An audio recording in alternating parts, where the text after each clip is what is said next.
नमस्कार, शाम के ठीक 6:30 बज चुके हैं। आप देख रहे हैं आपका अपना super duper hit show mister chief minister और मैं हूं आपके साथ प्रीति चौहान। इस शो को दिखाने और आप तक पहुंचाने का हमारा मकसद सीधा साफ सरल है।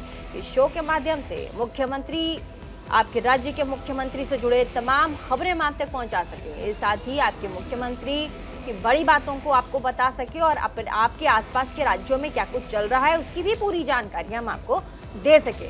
आज मिस्टर चीफ मिनिस्टर में हम शुरुआत करेंगे प्रधानमंत्री नरेंद्र मोदी से।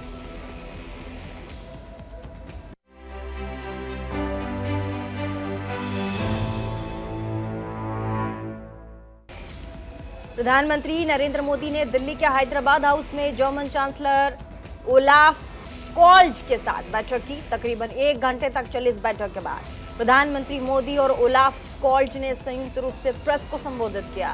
प्रधानमंत्री मोदी ने कहा कि भारत और जर्मनी जैसे दो सबसे बड़े लोकतांत्रिक अर्थव्यवस्थाओं के बीच बढ़ता सहयोग दोनों ही देशों के लोगों के लिए फायदेमंद होगा। ये दुनिया को सकारात्मक संदेश देता है। क्या कुछ कहा प्रधानमंत्री मोदी ने, आप सुनिएगा।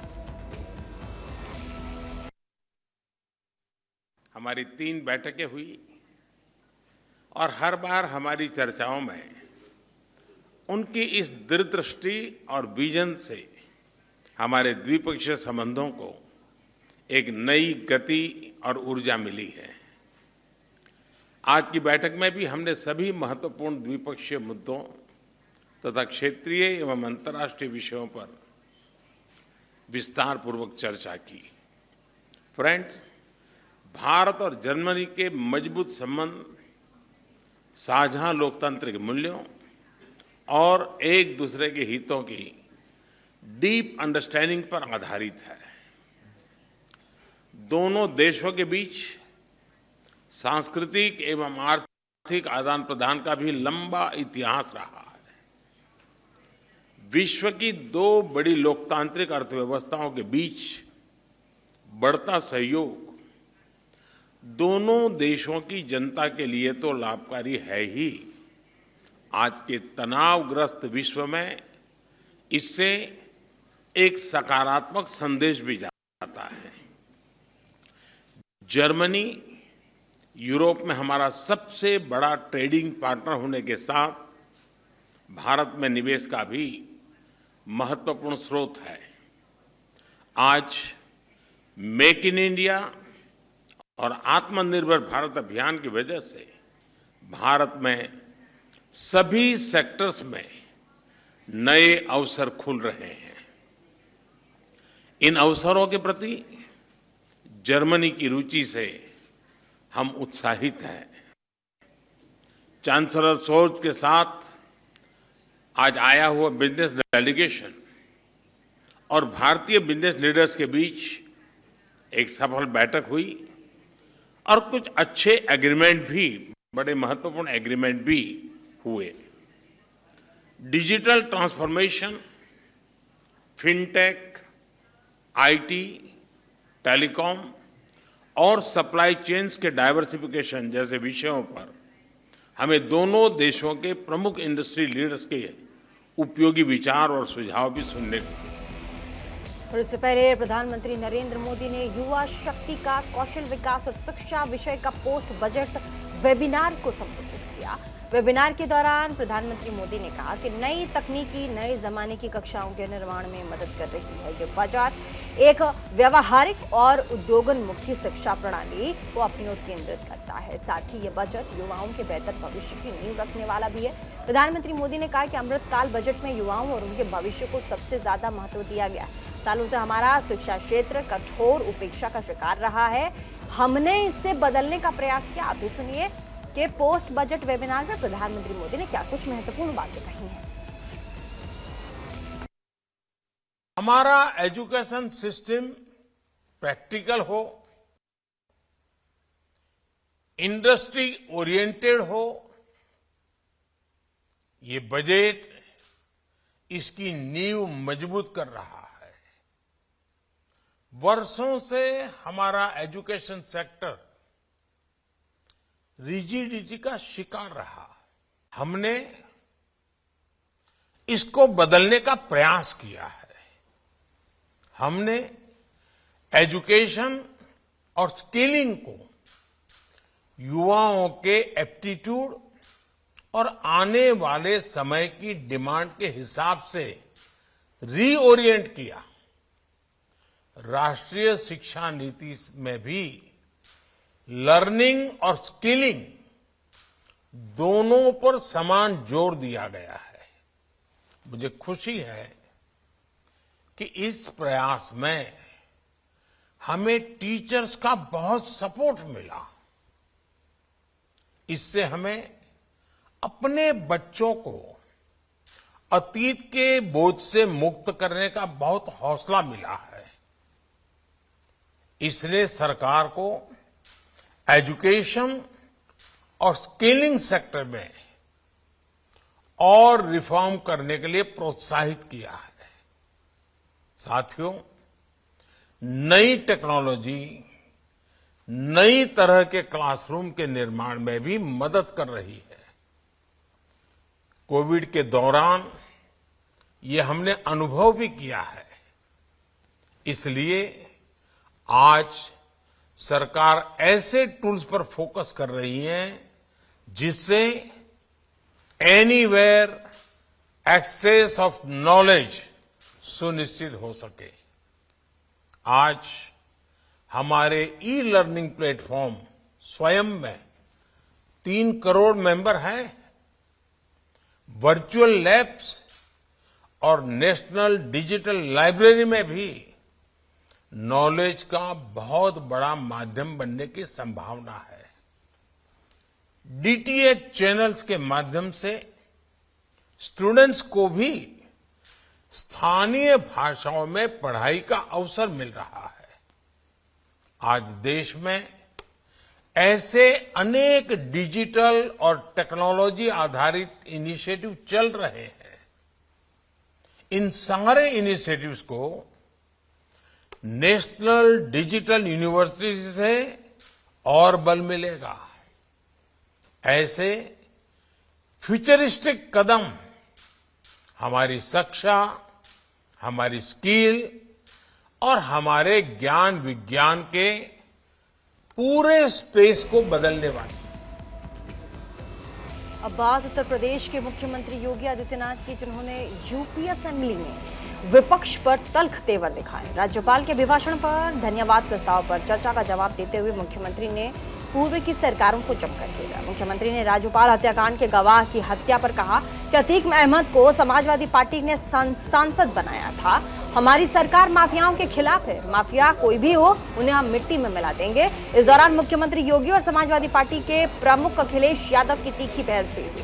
क्या कुछ कहा मुख्यमंत्री योगी आदित्यनाथ ने, आपको सुनाते हैं। कल की घटना जो प्रयागराज की हुई है वो दुखद है और सरकार ने उसका संज्ञान लिया है। और मैं इस पूरे हाउस को इस बात के लिए आश्वस्त करता हूं कि जीरो टॉलरेंस की नीति के तहत सरकार जो कार्रवाई अब तक करती रही है उसके परिणाम भी बहुत शीघ्र सामने आएंगे। कोई संदेह नहीं होना चाहिए। लेकिन जो ये अपराधी हैं, जो ये माफिया हैं, आखिर ये पाले किसके द्वारा गए हैं?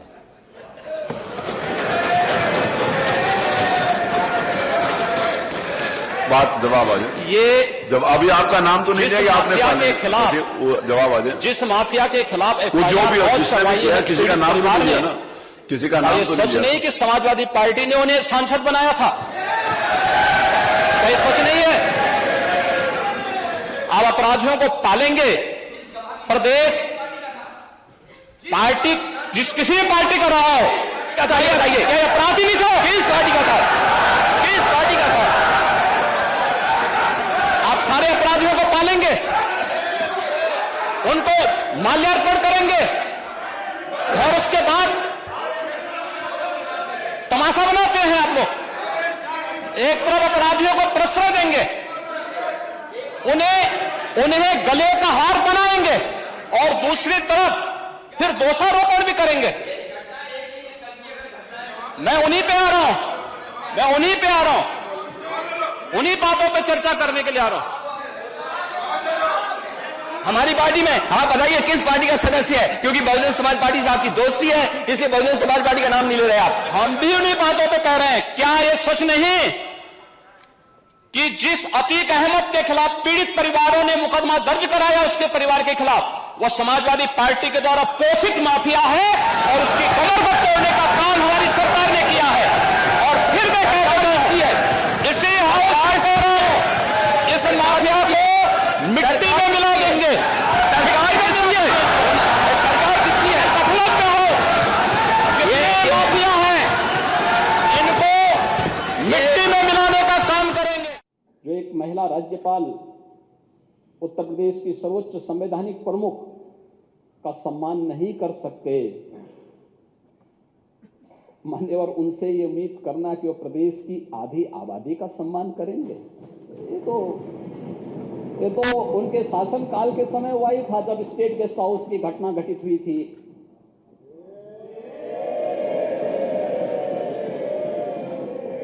आचरण तो उनका उस समय भी सामने आया था। लड़के हैं गलती कर देते हैं, ऐसे भी बयान आए थे। ऐसे ही अन्य तमाम वक्तव्य उस समय आए थे। महोदय, वे लोग लोकतंत्र की बात करें, मुझे बड़ा आश्चर्य होता है। ये किसके गुरु हैं? यानी यह गुरु किसके हैं? यह बड़ी आश्चर्यजनक स्थिति है। और महोदय, मुझे देख करके बड़ा आश्चर्य हुआ। ये लोग प्रदेश के अंदर सुरक्षा की बात करते हैं। हम शर्म तो तुम्हें करनी चाहिए जो अपने बाप की सम्मान नहीं कर पाए। कम से कम इस बात को शर्म करनी चाहिए। किस प्रकार का आचरण होना चाहिए? हमने नाम नहीं लिया किसी का, लेकिन जो वक्तव्य कभी बोले गए हैं उन वक्तव्यों पे चर्चा तो होनी ही चाहिए। मैं कह सकता हूं इस बात को, कहते काबा उत्तर प्रदेश में, अरे बाबा बा ना कुछ नहीं तो हमको है।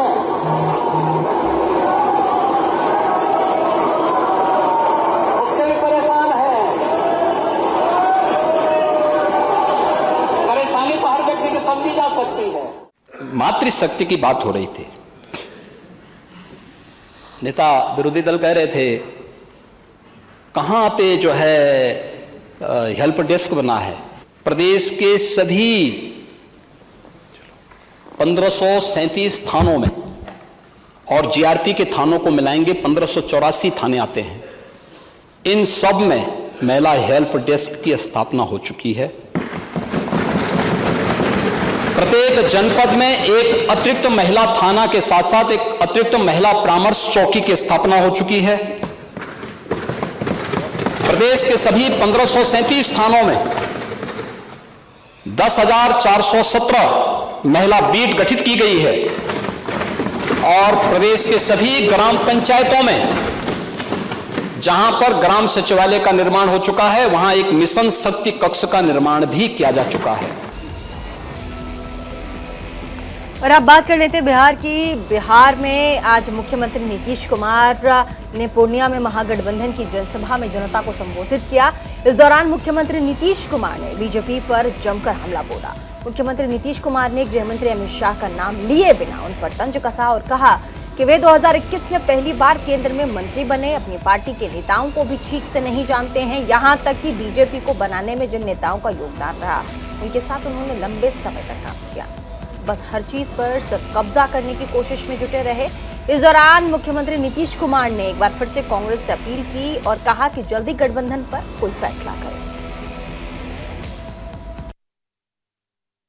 सातों पार्टियों ने मिलकर के यह तय किया कि हम लोग एक साथ की पहली सभा पूर्णिया में ही करेंगे। जब हम लोग अलग बनाए महागठबंधन, तो दिल्ली से एक जो आजकल खाली दो नेता कहलाते हैं, एगो प्रधानमंत्री कहलाते हैं, एगो गृह मंत्री कहलाते हैं। आता ये आ करके यहां भाषण दिए थे, क्या क्या बोले थे, तो ये आज फिर कहीं और भाषण दे रहे हैं। अब आप जरा बताइए क्या अनुभव है इन लोगों का। 2021 में पहली बार ये राजनीति में राज्य मंत्री बने, कितना दिन का अनुभव है, क्या देश की आजादी को आप जानते हैं, और अपने पार्टी के नेताओं को भी नहीं जानते हैं, जिन लोगों ने काम किया और हम उनके साथ थे, और उन्होंने जो मौका दिया आज जितना काम किया उसकी कोई चर्चा ये लोग नहीं करते हैं, कोई काम नहीं करते हैं, हर चीज पर कब्जा किए हुए हैं। यहाँ कितनी बड़ी संख्या में पत्रकार मित्र उपस्थित हैं, कितनी बड़ी संख्या में है, बेचारे सब रिकॉर्ड कर लेंगे, लेकिन होगा क्या, सब पर कब्जा कर लिया है। अरे आप एक आध बार आपका छप जाएगा, लेकिन बाकी सब उन्हीं का छपता रहता है और कुछ से कुछ बोलते रहते हैं। कोई भी काम देश के हित में नहीं कर रहे हैं, लेकिन कहीं जाएंगे कुछ से कुछ बोलते हैं। अब हमको तो इतना बुरा लगता है, अब यहाँ आ करके क्या बोल दिए। अरे कोई बिहार के विकास के लिए कोई काम किए हैं, यहाँ आकर के क्या क्या बोल दिए थे कि हम लोगों ने ये विकास किया, विकास का कोई काम किया।